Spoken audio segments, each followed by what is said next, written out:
Meu nome é Ricardo, tenho 32 anos e trabalho como vendedor numa loja de celulares no Shopping Flamboyant, aqui em Goiânia. Nunca imaginei que minha vida viraria de cabeça para baixo por causa de uma mulher que conheci na igreja. Era março de 2018, um domingo de manhã ensolarado, quando entrei na Assembleia de Deus do Setor Bueno pela primeira vez. Minha mãe havia me convidado há meses e eu finalmente decidi aparecer. O culto estava no meio do louvor quando a vi no púlpito. Patrícia tinha 28 anos, cabelos castanhos até os ombros e uma voz que parecia tocar o céu quando cantava Oceanos. Ela estava no ministério de louvor, segurando o microfone com uma naturalidade que chamava a atenção de toda a congregação. Fiquei hipnotizado. Não conseguia tirar os olhos dela. Era como se ela irradiasse uma luz diferente ali na frente. Durante o café da manhã depois do culto, perguntei para a irmã Joana sobre ela. Aquela é a Patrícia, meu filho. Uma pérola rara, disse a senhora batendo palmas. Enfermeira do Hospital das Clínicas, sempre ajudando os necessitados. Outras pessoas se juntaram à conversa, todas elogiando como ela era dedicada à obra de Deus. Parecia que eu havia encontrado a mulher perfeita. Levei 3 domingos para criar coragem de falar com ela. Quando finalmente me aproximei, Patrícia sorriu de um jeito que fez meu coração disparar. Você é novo aqui, né? Eu sou a Patrícia, disse estendendo a mão. Conversamos por uns 20 minutos sobre trabalho, família. Ela falava com uma doçura genuína. Me chamou a atenção como conhecia bem a Bíblia e falava sobre Jesus com familiaridade. O namoro começou naturalmente depois de 2 meses. Saíamos para lanchar no Passeio das Águas. Íamos ao cinema no Flamboyant. Ela sempre escolhia filmes cristãos ou comédias românticas.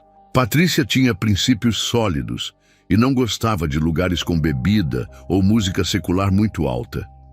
Prefiro ambientes que edificam nossa alma, costumava dizer.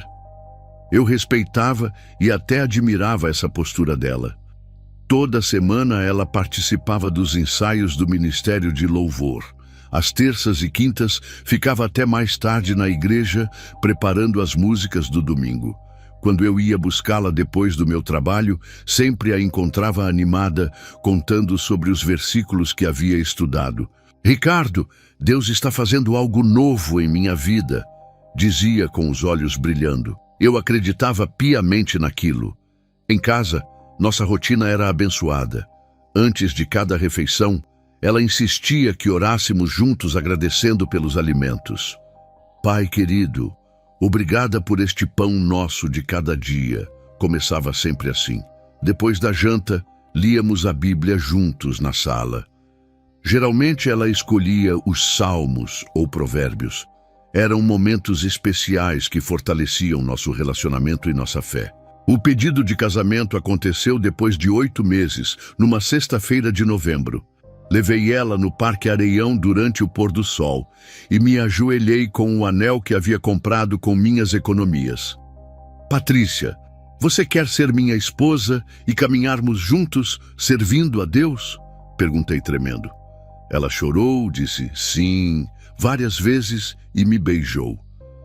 Naquele momento, eu tinha certeza que Deus havia preparado ela especialmente para mim. A cerimônia foi em março de 2019, exatamente 1 ano depois que nos conhecemos. O pastor Carlos celebrou o casamento na própria igreja, com a presença de mais de 100 pessoas da congregação. Patrícia estava radiante no vestido branco simples que escolheu. Cantamos Aos Pés da Cruz, como música especial. Durante os votos, ela disse: Ricardo, prometo caminhar ao seu lado, servindo ao Senhor todos os dias da minha vida. Eu estava nas nuvens. Nossa lua de mel foi simples, 3 dias em Caldas Novas. Ficamos num hotel modesto, perto das piscinas termais, e aproveitamos para descansar e orar juntos pelos planos futuros. Patrícia parecia feliz, sempre me abraçava e dizia como era grata a Deus por ter me colocado em sua vida. Agora somos uma família cristã de verdade, repetia sorrindo. eu me sentia o homem mais abençoado do mundo. Voltamos para nossa casa nova no Residencial Eldorado, um lugar simples, mas acolhedor que havíamos comprado juntos. Tudo parecia perfeito. Ela decorou a sala com versículos bíblicos emoldurados e colocou uma foto do nosso casamento na estante. Nossa rotina continuou a mesma: trabalho, igreja, orações em família. Eu pensava que nossa vida seria sempre assim, tranquila e abençoada. Que ingênuo eu era! Só havia uma coisa que me intrigava, mas que eu não dava muita importância na época. Durante os louvores na igreja, principalmente quando cantávamos sobre o sangue de Jesus ou a cruz, Patrícia sempre desviava o olhar. Ela continuava cantando normalmente, mas era como se algo a incomodasse naqueles momentos específicos. Pensei que fosse apenas emoção demais. Nunca imaginei que pudesse significar algo mais profundo e sombrio. Os primeiros meses de casados foram maravilhosos, mas em junho de 2019, comecei a notar que Patrícia estava diferente. Ela chegava do hospital com um semblante mais sério, menos sorridente que antes. Quando perguntava sobre o dia dela, as respostas ficaram mais curtas. Foi normal, nada demais. Antes ela contava detalhes sobre os pacientes, os colegas. Agora parecia distante, pensativa. Foi quando ela começou a falar sobre uma nova colega de trabalho chamada Vera. Conheci uma enfermeira muito interessante hoje, Ricardo. Ela tem uma visão diferente sobre espiritualidade, disse numa terça-feira durante o jantar. Explicou que Vera trabalhava no mesmo setor e era muito culta, sempre falando sobre filosofia e conhecimentos profundos. Achei estranho, mas não dei muita bola na época. As reuniões de estudo começaram 2 semanas depois. Toda quinta-feira, Patrícia saía depois do jantar, dizendo que ia na casa da Vera, no setor oeste, estudar sobre diferentes religiões. É importante ampliar nossos conhecimentos, Ricardo. Não podemos ser cristãos limitados, justificava. Ela voltava sempre depois das 10 da noite, mais quieta que o normal. Quando perguntava o que estudavam, ela respondia vagamente. Coisas sobre espiritualidade, história das religiões. O comportamento na igreja foi a primeira mudança que realmente me preocupou. Patrícia continuava indo aos cultos dominicais, mas já não participava dos ensaios do Ministério de Louvor. Estou cansada, preciso de um tempo, disse ao pastor Carlos quando ele perguntou.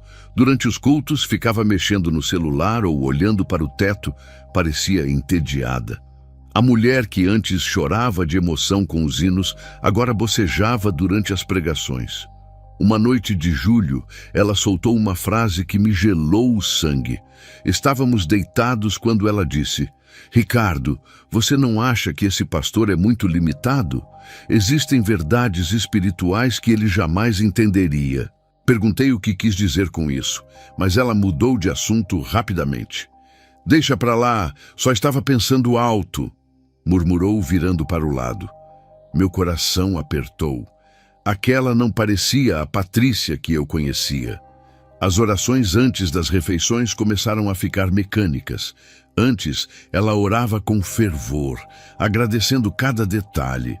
Agora falava rápido, como se estivesse cumprindo uma obrigação. Obrigada, Senhor, pelos alimentos. Amém. E pronto. Quando eu insistia para lermos a Bíblia juntos depois da janta, ela sempre arrumava uma desculpa. Estou muito cansada hoje, Ricardo. Amanhã a gente lê. Amanhã nunca chegava. Vera começou a ligar para nossa casa com mais frequência. Sempre que atendia, ouvia a voz rouca dela do outro lado. Alô, a Patrícia está? Tenho algo importante para falar com ela. As conversas eram longas, sussurradas. Patrícia se trancava no quarto e falava baixo por mais de 1 hora. Quando saía, parecia agitada, com os olhos brilhando de um jeito estranho. Era só sobre o trabalho, mentia descaradamente. A mudança mais drástica foi com relação às músicas. Patrícia sempre gostou de ouvir gospel enquanto fazia as tarefas de casa. Aline Barros, Cassiane, Fernandinho, De repente, parou completamente. Essa música me irrita, reclamava quando eu colocava algum louvor no rádio. Passou a preferir ficar em silêncio ou ouvir música instrumental, estranha que Vera havia emprestado. Eram melodias melancólicas que deixavam a casa com uma atmosfera pesada. Em agosto, ela faltou ao culto pela primeira vez desde que nos casamos. Não estou me sentindo bem, você vai sozinho, disse deitada na cama numa manhã de domingo. Quando voltei da igreja, a encontrei lendo um livro que nunca havia visto antes. O que está lendo? Perguntei curioso. Ah, Vera me emprestou. É sobre história das religiões antigas, respondeu fechando o livro rapidamente. O título estava em inglês e havia símbolos estranhos na capa. Os vizinhos começaram a comentar sobre as visitas de Vera em nossa casa. Dona Maria, que morava ao lado, me abordou no portão uma tarde. Seu Ricardo, aquela mulher que vem aqui, ela tem uma energia muito pesada, viu? Explicou que Vera chegava sempre no final da tarde e ficava até tarde, sempre carregando uma bolsa grande e usando roupas escuras. Não sei não, meu filho. Tenho um pressentimento ruim, disse balançando a cabeça. O distanciamento físico também começou nessa época. Patrícia, que antes era carinhosa e grudenta, passou a evitar carícias e abraços longos. Estou muito cansada do trabalho, justificava quando eu tentava me aproximar. À noite, se deitava de costas para mim e dormia rapidamente, ou fingia dormir. Quando acordava no meio da madrugada, às vezes a cama estava vazia. Fui beber água, dizia voltando alguns minutos depois. O que mais me deixava confuso era que, na frente dos outros, Patrícia mantinha a fachada de esposa cristã perfeita. Nos encontros da igreja ou quando recebíamos visitas, ela sorria, falava sobre Deus, citava versículos decorados. Mas eu percebia que era tudo representação. Seus olhos não brilhavam mais como antes. Era como se ela estivesse usando uma máscara, interpretando um papel que não combinava mais com quem ela realmente estava se tornando. Era uma manhã de sábado de março de 2020, quase um ano depois das primeiras mudanças no comportamento da Patrícia. Ela havia saído cedo para fazer compras no Passeio das Águas, coisa que ultimamente acontecia todo sábado.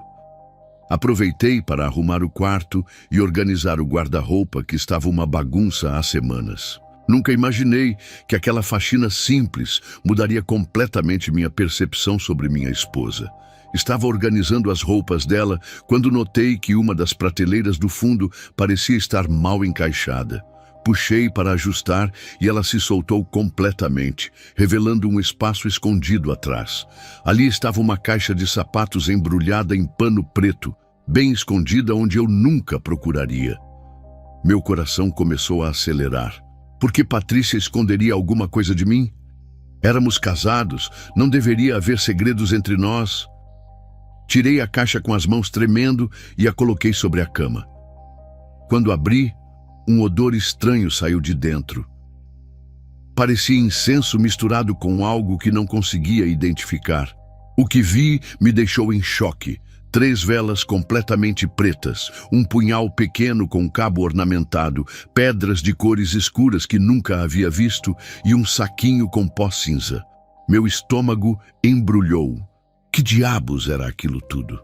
No fundo da caixa havia 3 livros que me deram arrepios só de olhar. Magia cerimonial moderna, contato com entidades espirituais e o poder das invocações antigas. As capas tinham símbolos estranhos que pareciam me observar quando eu olhava diretamente. Um dos livros estava aberto numa página marcada com uma fita vermelha. Havia desenhos de círculos, pentagramas e instruções em inglês que não conseguia entender completamente. O que mais me chocou foi ver anotações na letra da Patrícia nas margens dos livros. Ela havia sublinhado frases inteiras e escrito observações como testar na próxima lua nova e verificar com Vera os ingredientes. Numa página havia uma lista de datas futuras, todas quintas-feiras e algumas sextas-feiras dos próximos 2 meses. Minha esposa estava planejando alguma coisa e eu não fazia ideia do quê. Fotografei tudo com o celular antes de colocar de volta no lugar. Minhas mãos suavam enquanto reorganizava a caixa exatamente como estava. Não queria que ela percebesse que eu havia descoberto. Durante as 2 horas seguintes, fiquei andando pela casa, tentando processar o que tinha visto. A mulher cristã que eu conheci na igreja estava envolvida com coisas que claramente não eram de Deus. Quando Patrícia chegou das compras, tentei agir normalmente, mas estava visivelmente nervoso. Ela percebeu na hora. "Você está bem, Ricardo? Parece abatido." Decidi confrontá-la diretamente. Não conseguiria fingir que não sabia de nada. "Patrícia, precisamos conversar sobre uma coisa que encontrei no nosso quarto", disse respirando fundo. O rosto dela mudou completamente. Ficou pálida e tensa. "Que coisa?" perguntou fingindo não saber, mas já estava na defensiva. Contei sobre a descoberta da caixa escondida, os objetos estranhos e os livros. Ela me interrompeu antes que eu terminasse. "Você estava vasculhando minhas coisas? Não acredito que você fez isso." Estava tentando inverter a situação, mas eu não ia deixar. Não estava vasculhando nada. Estava arrumando nosso guarda-roupa. O problema não é ter achado, é ter escondido de mim. A explicação que ela deu me deixou ainda mais desconfiado. "Ricardo, Vera me emprestou esses livros para eu expandir meus conhecimentos sobre espiritualidade." "Você não quer uma esposa ignorante, quer?" disse com um tom frio que nunca havia usado comigo. Sobre os objetos, alegou que eram apenas instrumentos de meditação que estava testando. "É tudo inofensivo. Só estou estudando outras formas de oração e concentração espiritual." Tentei argumentar que aquilo não parecia cristão, que os livros falavam sobre invocações e contato com entidades. "Você está sendo preconceituoso, Ricardo. Existem muitas formas de se conectar com o espiritual", rebateu ela, cruzando os braços. "Até Jesus conversava com espíritos, ou você esqueceu da transfiguração?" A comparação me deixou indignado. Era uma distorção completa das escrituras que eu conhecia. A conversa terminou com ela prometendo que se desfaria daqueles objetos e pararia de estudar com Vera. "Se isso está te incomodando tanto, eu abro mão. Nossa paz em casa é mais importante", disse, me abraçando e pedindo desculpas. Na hora, acreditei nela. Queria desesperadamente que tudo voltasse ao normal. Que ingênuo eu fui. Deveria ter desconfiado de uma promessa feita com tanta facilidade. Nos dias seguintes, observei discretamente se ela realmente havia se livrado da caixa. Para minha surpresa, quando chequei o esconderijo uma semana depois, tudo havia sumido. Patrícia parecia mais carinhosa e participativa em casa. Até voltou a orar antes das refeições com mais fervor. Por algumas semanas, pensei que o problema tinha sido resolvido, mas algo me dizia que aquela paz era temporária demais para ser verdadeira. Depois que descobri os objetos escondidos e Patrícia prometeu parar com os estudos, as coisas pareceram voltar ao normal por algumas semanas. Ela até voltou a participar dos cultos com mais atenção e parecia mais carinhosa em casa. Mas em maio de 2020, comecei a notar um padrão estranho que acontecia sempre nas sextas-feiras. Patrícia dizia que estava muito cansada e ia dormir cedo, por volta das 9 horas da noite. "Foi uma semana puxada no hospital, amor. Vou descansar", falava dando um beijo na minha testa. No começo, achei normal. Afinal, ela trabalhava muito e merecia descansar. Mas toda sexta-feira era a mesma coisa.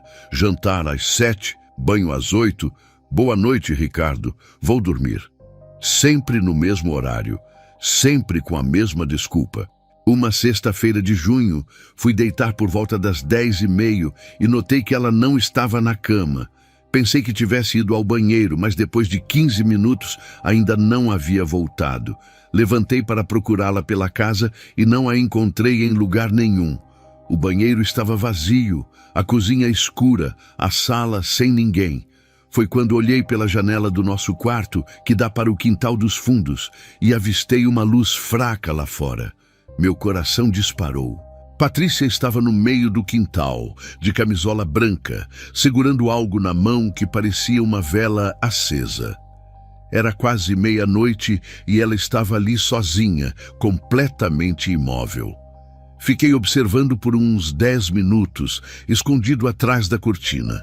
Ela se movia devagar pelo quintal, fazendo movimentos estranhos com as mãos livres, como se estivesse desenhando algo no ar. Às vezes parava e ficava sussurrando, olhando para o céu. Não conseguia ouvir o que dizia, mas via seus lábios se mexendo constantemente. A cena toda me deu uma sensação ruim no estômago, como se estivesse presenciando algo que não deveria ver. Quando desceu do quarto para tentar me aproximar e ouvir melhor, a porta dos fundos estava trancada por dentro. Isso nunca acontecia. Sempre deixávamos as portas internas abertas durante a noite. Tentei chamar por ela baixinho. Patrícia, o que você está fazendo? Ela não respondeu. Continuou com seus movimentos estranhos, como se não tivesse me ouvido.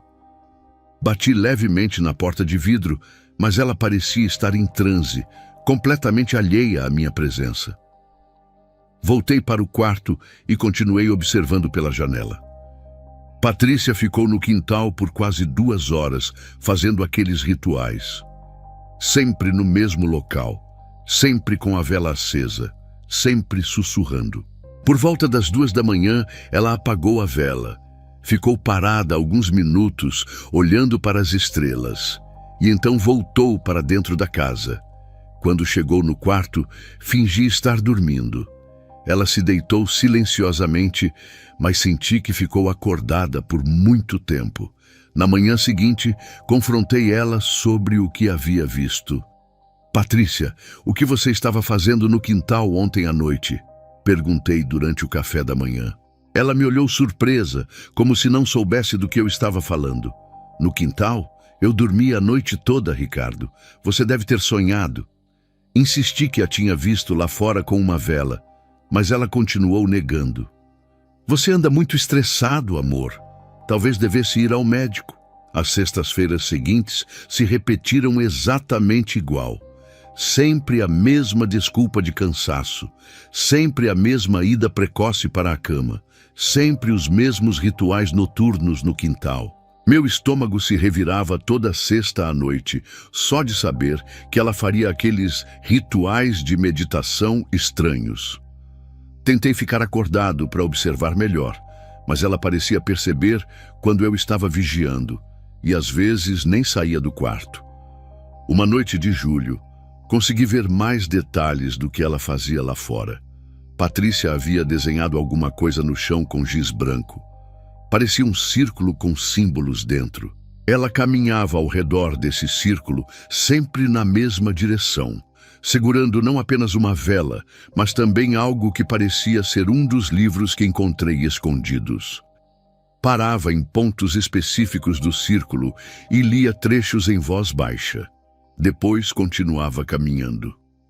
O que mais me assustava era a transformação no rosto dela durante esses momentos. Mesmo à distância, conseguia ver que sua expressão estava completamente diferente. Mais séria, mais intensa, quase como se fosse outra pessoa. Não era a face suave da Patrícia que eu conhecia, mas algo mais duro, mais determinado. Era como se ela estivesse canalizando uma personalidade completamente diferente durante aqueles rituais noturnos. Tentei conversar com o pastor Carlos sobre a situação, mas sem contar todos os detalhes. Pastor, minha esposa anda fazendo umas orações estranhas em casa. O senhor acha que pode ser algo perigoso? Ele me disse que algumas pessoas têm formas diferentes de se conectar com Deus, mas recomendou que eu observasse se ela continuava firme na doutrina cristã. Se ela está se afastando da palavra, aí sim temos que nos preocupar, irmão Ricardo. O padrão continuou por meses.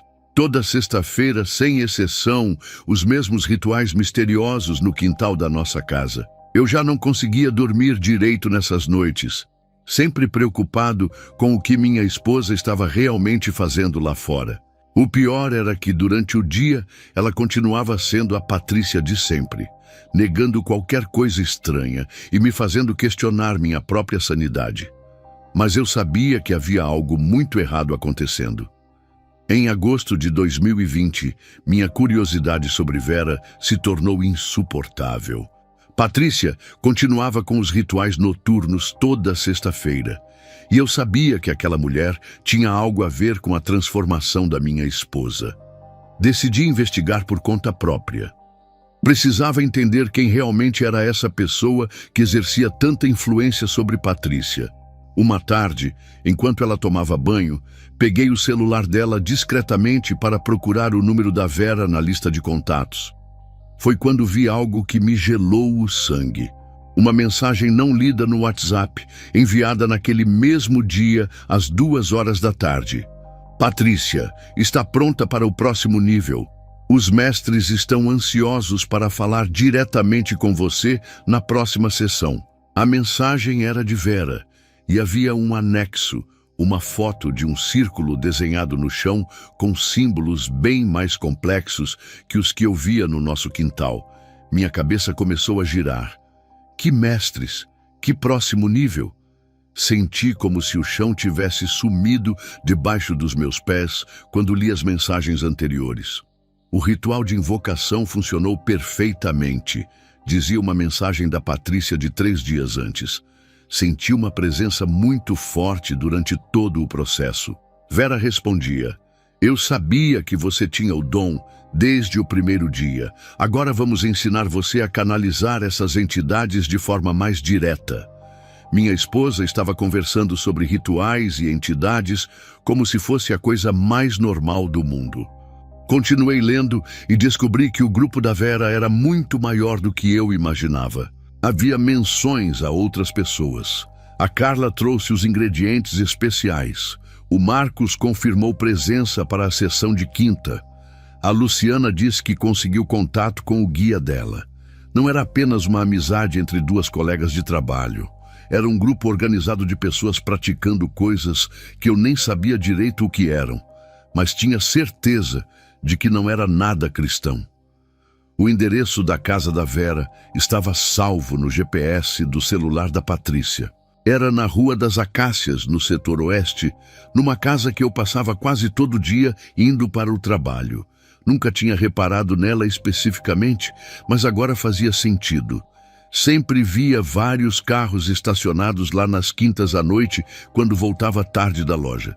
Pensei que fossem festas ou reuniões familiares, mas na verdade eram encontros desse grupo misterioso. Na quinta-feira seguinte, fingi que ia trabalhar até mais tarde e fui espionar a casa da Vera. Estacionei na rua ao lado, de onde conseguia observar a entrada principal. Por volta das 8 da noite, vi Patrícia chegando com uma bolsa grande. Ela nunca havia me falado sobre levar bolsa para esses estudos. Logo depois, chegaram outras 4 pessoas, todas carregando sacolas ou mochilas. Fiquei ali até quase 10 horas, vendo como elas saíam da casa com expressões sérias e olhares diferentes. Quando Patrícia chegou em casa naquela noite, tentei sondar sobre o que faziam naquelas reuniões. Como foi o estudo hoje, amor? Perguntei casualmente. Foi muito produtivo. Estamos aprendendo sobre diferentes formas de energia espiritual. Respondeu, evitando meu olhar. Vera é uma pessoa muito sábia. Tem conhecimentos que a maioria das pessoas não imagina que existam. O jeito que ela falava sobre Vera soava quase como adoração, como se aquela mulher fosse uma espécie de mestra espiritual. Decidi pesquisar na internet sobre os nomes dos livros que havia encontrado na caixa escondida. O que descobri me deixou em pânico. Magia cerimonial moderna e contato com entidades espirituais eram livros famosos no meio de pessoas que praticavam ocultismo e invocação de demônios. Havia dezenas de fóruns e sites discutindo esses métodos, sempre com avisos sobre os perigos de tentar contato com entidades do plano astral, sem conhecimento adequado. Numa dessas pesquisas, encontrei um depoimento aterrador de uma mulher que havia participado de um grupo parecido. Ela descrevia exatamente o que eu estava vendo em casa. Mudanças de personalidade, rituais noturnos, afastamento da família e da religião tradicional. Eles começam te convencendo de que você tem um dom especial, escrevia a mulher. Depois te ensinam a fazer contato com guias espirituais que na verdade são demônios disfarçados. Quase perdi minha alma nessa. Na sexta-feira seguinte, observei o ritual da Patrícia no quintal com outros olhos. Agora eu sabia que não era apenas uma meditação estranha. Ela estava tentando fazer contato com entidades espirituais, seguindo instruções daqueles livros. Via como ela se concentrava intensamente, sussurrando palavras que não conseguia entender, movendo as mãos como se estivesse conversando com alguém invisível. A realização de que minha esposa estava invocando demônios no quintal da nossa casa me deixou com um medo que nunca havia sentido antes. O pior de tudo foi entender que Vera não era apenas uma colega de trabalho. Ela era a mentora das trevas que estava conduzindo minha esposa para um caminho perigoso e sombrio. Aquela mulher havia identificado alguma vulnerabilidade na Patrícia e a estava usando para recrutar mais uma pessoa para seu grupo de ocultistas. Minha esposa tinha se tornado discípula de alguém que praticava magia negra e eu não sabia como tirá-la dessa situação. Naquela noite, não consegui dormir pensando em tudo que havia descoberto. A mulher cristã que conheci na igreja, que orava comigo e lia a Bíblia todos os dias, agora estava envolvida com invocação de demônios sob a orientação de uma mentora espiritual das trevas. Eu precisava fazer alguma coisa urgente, mas não sabia por onde começar. Como você tira alguém que ama de um mundo que ela acredita ser de crescimento espiritual? A partir de setembro de 2020, nossa casa começou a ser palco de eventos que jamais imaginei que pudessem acontecer na vida real. Tudo começou com nosso cachorro Boris, um vira-lata dócil que tínhamos há 3 anos. Ele sempre foi calmo e dormia tranquilamente no quintal, mas de repente passou a ficar inquieto toda a madrugada. Por volta das 2 horas da manhã, começava a uivar de um jeito desesperador, sempre olhando fixamente para o mesmo canto do quintal onde Patrícia fazia seus rituais. Os uivos do Boris me acordavam toda a noite, e quando eu ia verificar, o encontrava tremendo e ofegante perto da porta dos fundos. Seu pelo ficava arrepiado e ele gemia baixinho, como se estivesse vendo algo terrível que eu não conseguia enxergar. Tentei acalmá-lo várias vezes, mas ele continuava agitado até o amanhecer. Patrícia reclamava do barulho. Esse cachorro está ficando louco, Ricardo. Devíamos levá-lo ao veterinário. Mas eu suspeitava que Boris estava reagindo a algo relacionado aos rituais dela. A segunda manifestação estranha foi com as plantas do jardim. Minha mãe havia nos dado um lindo canteiro de rosas brancas como presente de casamento, e eu cuidava delas com carinho todos os fins de semana. Elas sempre floresceram lindamente, eram o orgulho da nossa casa. Mas em outubro, numa manhã de sábado, acordei e todas as rosas estavam completamente pretas, não murchas ou secas, mas pretas como se tivessem sido queimadas por dentro durante a noite. O mais estranho é que apenas as rosas foram afetadas. As outras plantas do jardim continuaram verdes e saudáveis, mas o canteiro que minha mãe havia plantado com tanto amor estava completamente destruído. Chamei um jardineiro para verificar se era alguma praga ou doença, mas ele nunca havia visto algo parecido. Isso não é natural, seu Ricardo. É como se algo tivesse sugado a vida dessas plantas de uma vez só. Patrícia disse que era coincidência, mas eu sabia que não era. As manifestações mais assustadoras começaram a acontecer comigo pessoalmente. Toda madrugada, por volta das 3 horas, Eu acordava com uma sensação terrível de que alguém estava me observando. Era uma opressão no peito, como se um peso invisível estivesse sobre mim, impedindo que eu respirasse direito. Olhava ao redor do quarto escuro e tinha a impressão de ver sombras se movendo nos cantos. Mas quando acendia a luz, não havia nada lá.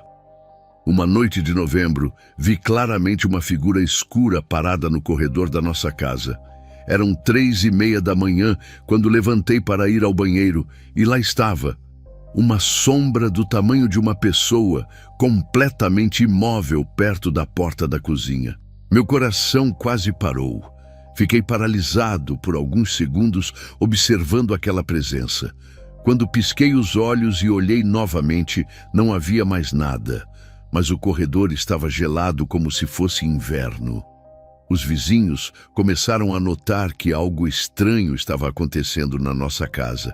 Seu Antônio, que morava do lado direito, me abordou numa tarde. Seu Ricardo, que barulhos são esses que vêm da casa de vocês de madrugada? Ele descrevia sons como móveis se arrastando, passos pesados no telhado e murmúrios constantes depois da meia-noite. Dona Maria, do lado esquerdo, confirmou. É verdade, meu filho. Às vezes acordo com a impressão de que tem gente conversando no quintal de vocês, mas quando olho pela janela, não vejo ninguém. O mais perturbador foi quando comecei a ouvir esses murmúrios dentro da própria casa. Eram vozes baixas, como sussurros, sempre quando Patrícia não estava por perto. Eu estava assistindo televisão na sala, quando ouvia conversas vindas da cozinha. Mas quando ia verificar, encontrava tudo vazio e silencioso. Uma vez ouvi claramente alguém chamando meu nome no quarto, mas Patrícia estava no banho e não poderia ter sido ela. A temperatura da casa também começou a ficar estranha em certos momentos. Mesmo com o calor típico de Goiânia, às vezes alguns cômodos ficavam gelados de repente, principalmente o quarto de hóspedes que ficava ao lado da nossa sala. Era um frio úmido e desagradável que não tinha explicação lógica. Nossas contas de energia elétrica mostravam que o ar-condicionado não estava sendo usado naqueles horários. Patrícia parecia não perceber nada dessas manifestações, ou fingia não perceber. Quando eu comentava sobre os barulhos estranhos ou o comportamento do Boris, ela sempre tinha uma explicação racional. São os canos da casa, Ricardo. Ou o cachorro deve estar com algum problema de audição. Mas eu notava que ela evitava ficar sozinha em casa. Sempre arrumava compromissos fora, quando eu precisava trabalhar no sábado ou domingo. O episódio mais aterrorizante aconteceu numa madrugada de dezembro. Acordei com Boris latindo desesperadamente e quando fui acalmá-lo, encontrei todas as portas dos armários da cozinha abertas. Absolutamente todas. Desde os gabinetes embaixo da pia até os armários mais altos perto do teto. Não havia sinais de arrombamento, nenhum objeto fora do lugar. Apenas todas as portas escancaradas, como se alguém tivesse passado e aberto uma por uma durante a noite. A sensação de que nossa casa estava sendo invadida por presenças invisíveis e malévolas se tornava mais forte a cada dia. Eu tinha certeza de que tudo aquilo estava conectado com os rituais da Patrícia e sua participação no grupo da Vera. As entidades que ela estava tentando contatar não eram guias espirituais benevolentes, como ela acreditava. Eram forças sombrias que estavam gradualmente tomando conta do nosso lar e da nossa vida.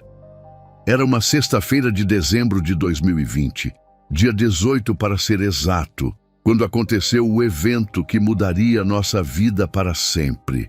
Patrícia havia saído pela manhã dizendo que passaria o dia na casa da Vera, preparando algo especial para o final do ano. Voltou no início da tarde carregando 2 sacolas grandes e parecia mais agitada que o normal. Hoje vai ser uma noite muito importante, Ricardo, disse com um brilho estranho nos olhos. Vou fazer uma oração especial no quintal. Preciso que você não me interrompa de jeito nenhum. Durante o jantar, ela mal tocou na comida e ficou o tempo todo olhando para o relógio na parede. Às 8 horas, levantou da mesa e anunciou: "Vou me preparar agora. Não importa o que você veja ou ouça, por favor, não venha ao quintal esta noite." O jeito que falou me deu um arrepio. Era como se ela estivesse se despedindo ou se preparando para algo perigoso. Tentei perguntar o que exatamente ela ia fazer, mas ela apenas me beijou na testa e subiu para o quarto. Meia hora depois, vi pela janela que ela estava montando algo muito mais elaborado que seus rituais normais. Havia pelo menos 10 velas pretas espalhadas pelo quintal, formando um círculo grande. E no centro, ela desenhou símbolos complexos no chão usando giz branco. Também espalhou alguns dos objetos que encontrei na caixa escondida: o punhal, as pedras escuras e outros itens que nunca havia visto antes. Era óbvio que aquilo não seria apenas mais um de seus rituais de meditação. Por volta das 10 da noite, Patrícia iniciou o que seria o ritual mais intenso que eu já presenciei. Ela vestia uma túnica branca que nunca tinha visto e carregava um dos livros proibidos nas mãos. Começou caminhando ao redor do círculo de velas, lendo trechos em voz alta numa língua que não conseguia identificar. Não parecia português, inglês, nem espanhol. As palavras soavam antigas e pesadas, como se carregassem um peso sobrenatural. Às 11h30, algo diferente começou a acontecer. O clima mudou completamente. O ar ficou denso e pesado, como antes de uma tempestade, mas não havia uma nuvem sequer no céu. Boris começou a gemer de um jeito que nunca havia ouvido antes, um som baixo e contínuo que me arrepiou dos pés à cabeça. As velas do quintal começaram a tremeluzir todas ao mesmo tempo, mesmo sem vento, criando sombras dançantes nas paredes da casa. Quando o relógio marcou meia-noite, Patrícia parou no centro do círculo e ergueu o punhal para o alto. Foi quando comecei a sentir um cheiro forte e inconfundível. Enxofre puro, como se alguém tivesse acendido dezenas de fósforos ao mesmo tempo. O odor era tão intenso que tive que cobrir o nariz com a camisa. Nunca havia sentido nada parecido. Era um cheiro que queimava as narinas e dava náusea instantânea. De repente, Patrícia começou a tremer violentamente, como se estivesse tendo uma convulsão em pé. O livro caiu de suas mãos, mas ela continuou falando naquela língua estranha, só que agora com uma voz mais alta e desesperada. Os tremores ficaram tão intensos que pensei que ela fosse desmaiar ali mesmo no meio do círculo. Meu instinto foi correr para ajudá-la, mas algo me segurou. Era como se uma força invisível me impedisse de sair do lugar. O que aconteceu depois me deixou em estado de choque. Patrícia parou de tremer de uma vez e ficou completamente imóvel por quase 5 minutos, ainda em pé no centro do círculo. Quando finalmente se mexeu, foi para olhar diretamente para a janela onde eu estava observando.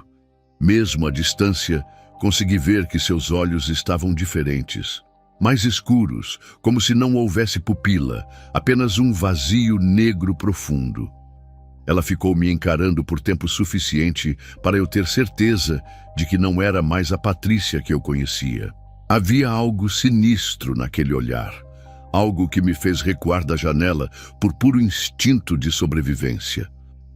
Quando voltei a observar alguns minutos depois, ela estava desmaiada no chão do quintal, cercada pelas velas que continuavam acesas, apesar de não haver proteção contra o vento. Corri para o quintal e a encontrei inconsciente, mas respirando normalmente. Sua pele estava gelada como gelo, mesmo com o calor da madrugada goiana. Apaguei todas as velas rapidamente e a carreguei para dentro de casa, colocando-a na nossa cama. Ela ficou desacordada por quase 2 horas. Durante esse tempo, permaneci acordado ao lado dela, observando e orando baixinho para que ficasse tudo bem. Quando Patrícia finalmente acordou, por volta das 4 da manhã, foi como se nada tivesse acontecido. "Oi, amor, por que você não está dormindo?"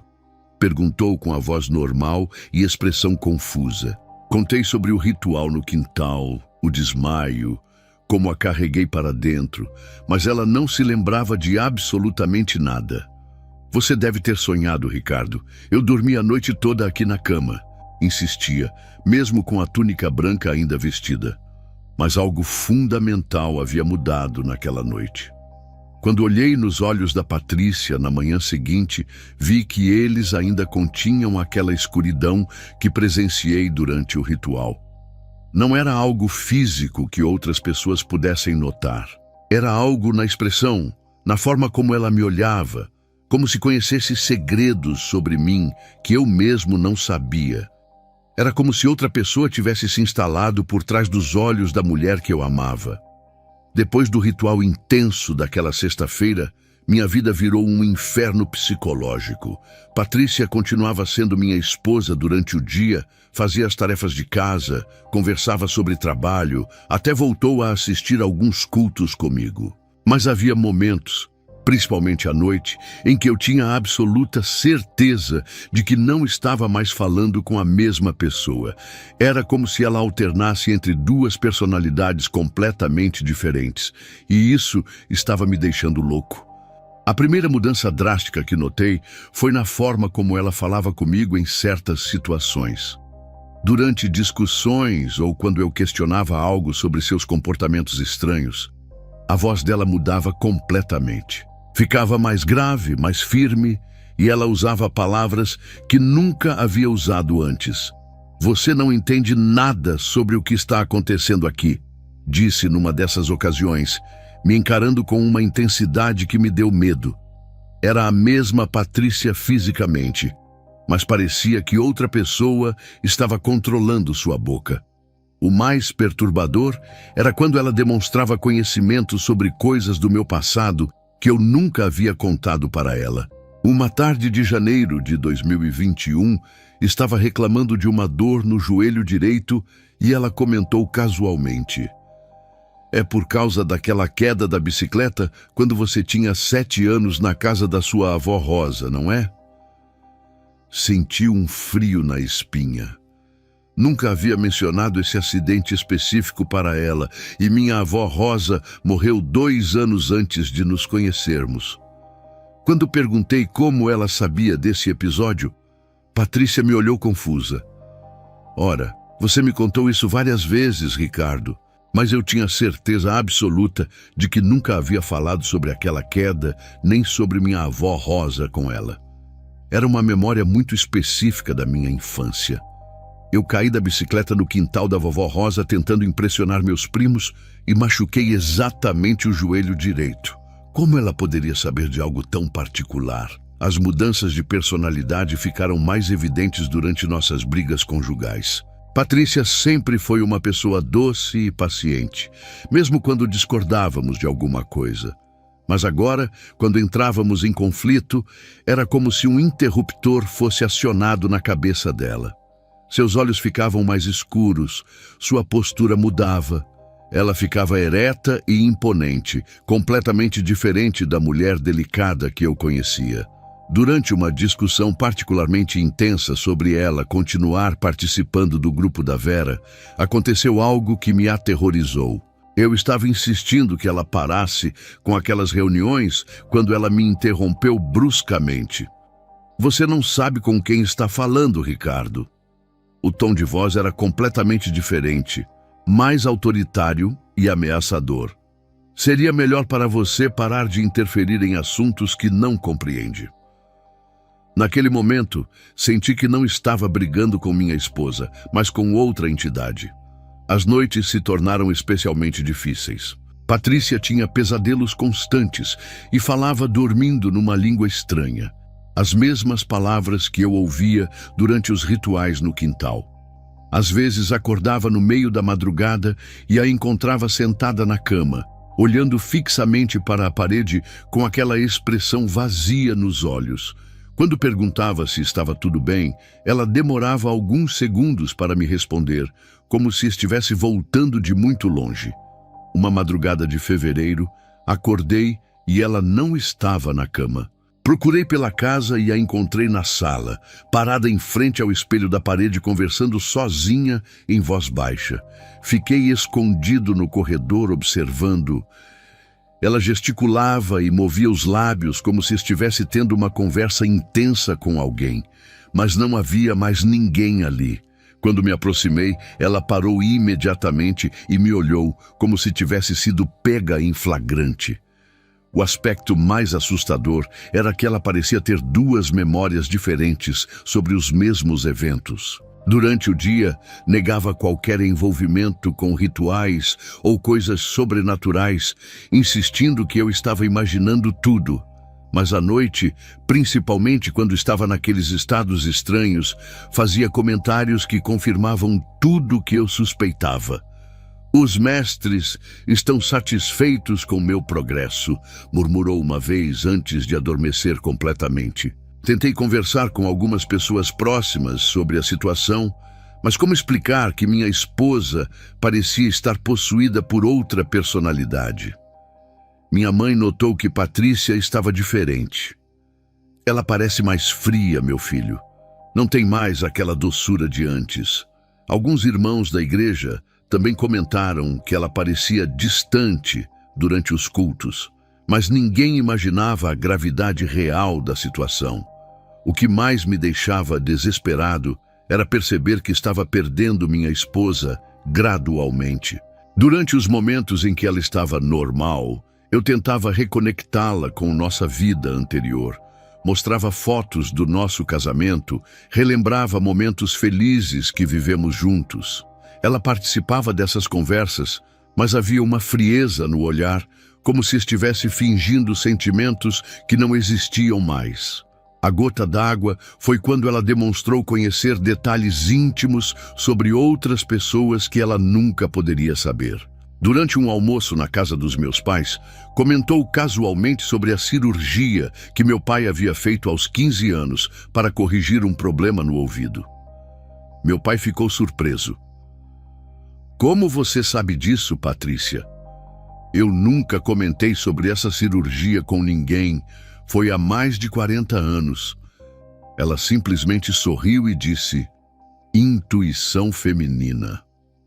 Naquele momento, tive certeza absoluta de que não estava mais casado apenas com a Patrícia. Havia algo ou alguém mais compartilhando o corpo dela. Alguém com acesso a informações que uma pessoa comum não poderia ter. Minha esposa estava sendo controlada por uma força sobrenatural e eu precisava encontrar uma forma de salvá-la antes que a perdesse completamente para essa entidade sombria que havia invadido nossa vida. Em março de 2021, depois de meses convivendo com duas personalidades diferentes na mesma mulher, cheguei ao meu limite emocional. Não conseguia mais dormir direito, estava perdendo peso e meu rendimento no trabalho havia despencado. Sabia que precisava de ajuda espiritual, mas como explicar para alguém que minha esposa parecia estar possuída? Finalmente, numa terça-feira após o culto, decidi me abrir completamente com o pastor Carlos. Pastor, preciso falar com o senhor sobre algo muito sério. Acho que minha esposa está com problemas espirituais graves. Pastor Carlos me recebeu em sua sala reservada na igreja e ouviu pacientemente enquanto eu relatava tudo. Os rituais noturnos, os livros de ocultismo, as mudanças de personalidade, o conhecimento sobrenatural sobre fatos do passado. Ele me ouvia balançando a cabeça gravemente, às vezes fazendo algumas perguntas específicas sobre datas e comportamentos. Irmão Ricardo, o que você está descrevendo são sinais clássicos de opressão espiritual severa. Sua esposa se envolveu com forças que não deveria ter mexido. Vamos precisar de uma intervenção urgente, disse o pastor, pegando sua agenda. Sábado à noite, quando ela estiver em casa, vou levar alguns obreiros experientes para orarmos pela libertação dela. Mas preciso que você entenda, isso pode ser uma batalha intensa. Ele me explicou que casos de envolvimento profundo com o ocultismo exigiam oração fervorosa e jejum, e que eu deveria me preparar espiritualmente para o que poderia acontecer. No sábado à noite, dia 13 de março, pastor Carlos chegou em casa às 7 horas, acompanhado de 3 obreiros. O diácono João, a irmã Marta, que tinha experiência com libertação espiritual, e o jovem Samuel, que jejuava há 3 dias especificamente por essa situação. Patrícia estava visivelmente nervosa desde cedo, como se pressentisse que algo ia acontecer. "Por que vocês marcaram essa reunião sem me consultar?" perguntou irritada quando viu o grupo chegando. "Inicialmente tentamos uma abordagem suave." Pastor Carlos começou conversando normalmente com Patrícia sobre sua vida espiritual, perguntando sobre sua relação com Deus e sua participação na igreja. Ela respondia educadamente, mas eu notava que evitava contato visual direto com ele. Quando o pastor sugeriu que fizéssemos uma oração juntos para fortalecer nossa família espiritualmente, a reação dela foi imediata e violenta. "Eu não preciso das orações de vocês", gritou Patrícia, levantando da cadeira bruscamente. A voz estava completamente diferente, mais grave e cheia de raiva. Seus olhos ficaram com aquela escuridão que eu já conhecia, mas agora estava muito mais intensa. "Vocês não sabem com quem estão lidando aqui." A irmã Marta imediatamente começou a orar em línguas e foi como se tivessem acendido uma bomba na sala. O que aconteceu durante as próximas 2 horas foi a coisa mais aterrorizante que já presenciei na minha vida. Patrícia alternava entre implorar ajuda com sua própria voz e rosnar ameaças numa voz completamente irreconhecível. "Por favor, me ajudem. Eu não consigo controlar isso", chorava ela numa hora. 10 minutos depois, com voz gutural, dizia: "Ela é nossa agora. Vocês chegaram tarde demais." Era como assistir 2 pessoas diferentes lutando pelo controle do mesmo corpo. Pastor Carlos assumiu o comando da situação com uma autoridade espiritual impressionante. "Em nome de Jesus Cristo, ordeno que toda força maligna se retire desta casa e desta mulher", declarava com voz firme enquanto ungiu a testa da Patrícia com óleo. Ela reagiu como se tivesse levado um choque elétrico, caindo no chão e se contorcendo. Os obreiros formaram um círculo ao redor dela, orando intensamente e declarando versículos sobre o poder do sangue de Jesus. Durante o processo, descobrimos coisas sobre o envolvimento da Patrícia com o ocultismo que eu nem imaginava.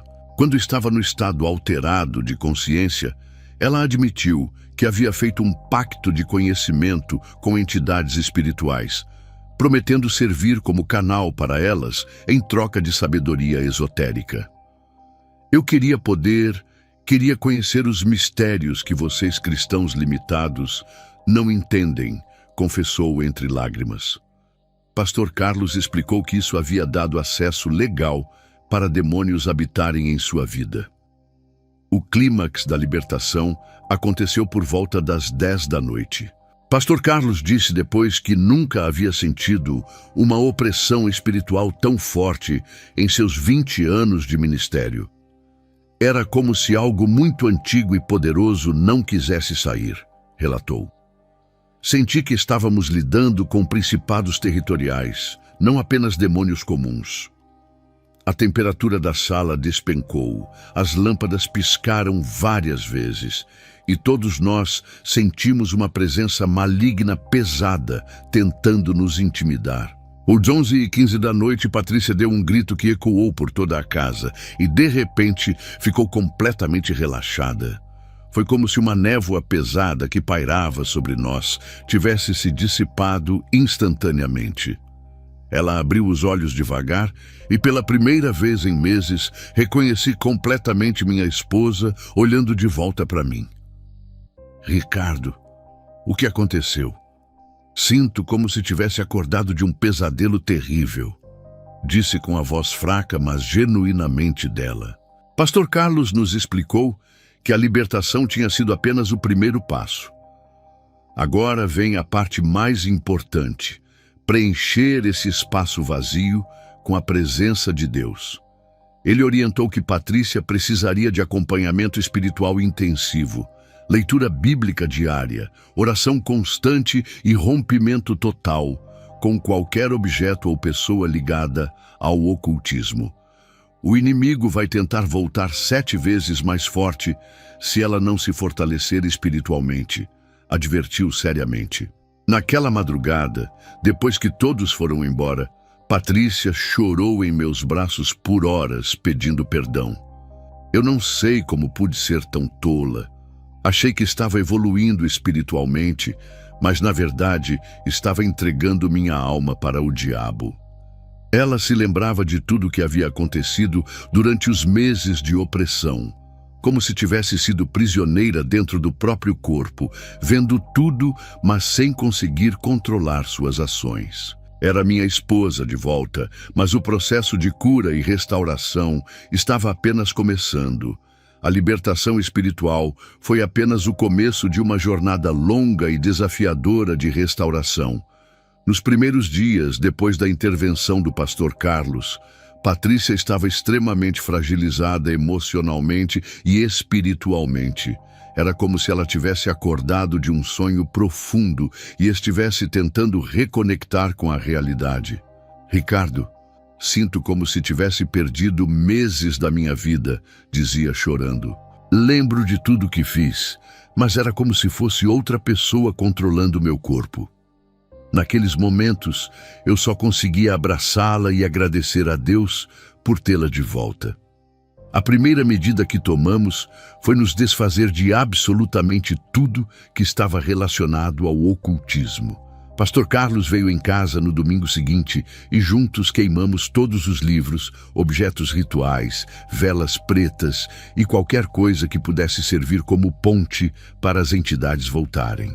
Patrícia mesma fez questão de colocar fogo nos livros. Quero ver essas maldições virarem cinza. Também trocamos o celular dela e bloqueamos todos os contatos do grupo da Vera. Era necessário um rompimento total com aquele ambiente.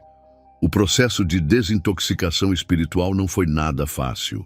Durante as primeiras semanas, Patrícia tinha pesadelos terríveis todas as noites e acordava gritando. Às vezes, sentia presenças tentando puxá-la de volta para os rituais, como se as entidades estivessem lutando para recuperar o controle sobre ela. Eles não querem me deixar ir, dizia tremendo. Pastor Carlos nos orientou a orar juntos toda a madrugada e declarar versículos de proteção espiritual sempre que ela sentia essas opressões. Mudamos nossa rotina doméstica completamente para fortalecer nossa vida espiritual. Acordávamos às 5 da manhã para orar e ler a Bíblia juntos antes do trabalho. Patrícia começou a decorar versículos sobre libertação e autoridade em Cristo. O versículo que mais me ajuda é João 8,36, dizia ela. Se o Filho vos libertar, verdadeiramente sereis livres. Repito isso toda vez que sinto as trevas tentando voltar. Também passamos a jejuar todas as sextas-feiras, exatamente no dia que ela fazia os rituais. A restauração do nosso casamento exigiu muito diálogo e perdão mútuo. Eu precisava perdoar Patrícia por ter mentido para mim durante meses e por ter trazido forças malignas para dentro da nossa casa. Ela precisava perdoar a si mesma por ter se deixado enganar pelas promessas de evolução espiritual da Vera. Como pude ser tão orgulhosa a ponto de achar que sabia mais que a Bíblia? Questionava constantemente. Fizemos várias sessões de aconselhamento com o pastor Carlos para reconstruir nossa confiança mútua. Decidimos mudar de casa no final de abril de 2021. Mesmo depois da libertação e das orações de consagração que fizemos, o residencial Eldorado havia se tornado um lugar carregado de memórias ruins. Compramos uma casa simples no setor marista, perto da igreja, e fizemos questão de consagrá-la a Deus antes mesmo de mudar os móveis. Esta casa será um lar cristão de verdade. Declaramos, ungindo cada cômodo com óleo e orando pela proteção divina sobre nossa nova morada. Patrícia voltou a participar ativamente da igreja, mas dessa vez com uma humildade genuína que não tinha antes. Agora sei o que significa realmente precisar de Jesus, dizia ela. Começou a frequentar o grupo de estudo bíblico das quartas-feiras e se inscreveu no curso de discipulado para novos convertidos. Mesmo sendo cristã há anos, reconhecia que precisava reconstruir sua base de fé sobre alicerces sólidos. Sua sede pela palavra de Deus era impressionante. O testemunho da transformação da Patrícia começou a impactar outras pessoas na congregação. Pastor Carlos a convidou para compartilhar sua história num culto especial sobre libertação espiritual. Se eu pude ser liberta depois de tão longe que fui, qualquer pessoa pode, declarou ela diante de mais de 300 pessoas. Muitos ficaram impressionados com a sinceridade e humildade com que ela falava sobre seus erros e sobre a misericórdia de Deus. Em janeiro de 2022, Pastor Carlos convidou Patrícia para coordenar o recém-criado Ministério de Libertação da Igreja. Quem melhor para ajudar pessoas em opressão espiritual do que alguém que passou por isso e foi liberta, justificou ele. Inicialmente ela hesitou, sentindo-se indigna, mas acabou aceitando após muito jejum e oração. Se minha experiência terrível pode ajudar outras pessoas a não caírem na mesma armadilha, valeu a pena tudo que passei, decidiu. O Ministério de Libertação cresceu rapidamente sob a lideração da Patrícia. Ela tinha uma sensibilidade especial para identificar pessoas envolvidas com o ocultismo e uma compaixão profunda por quem estava passando por opressão espiritual. Quando vejo alguém com os mesmos sintomas que eu tinha, meu coração se aperta, explicava. Suas orações eram poderosas, porque nasciam de uma experiência real de libertação. Ela sabia exatamente como era estar presa às trevas e como era ser liberta pelo poder de Jesus. Nossa vida hoje, em 2025, é um testemunho vivo da restauração completa que Deus pode fazer. Patrícia e eu temos um relacionamento mais forte que antes, construído sobre transparência total e dependência mútua de Cristo. Ela sempre diz: obrigada por não ter desistido de mim quando eu nem era mais eu, Ricardo. Seu amor e sua fé me trouxeram de volta. Temos 2 filhos pequenos agora, Gabriel de 3 anos e Sofia de 1 ano, e criamos eles em um lar verdadeiramente cristão. Quando olho para trás, vejo como Deus usou até mesmo a experiência mais terrível das nossas vidas para o bem.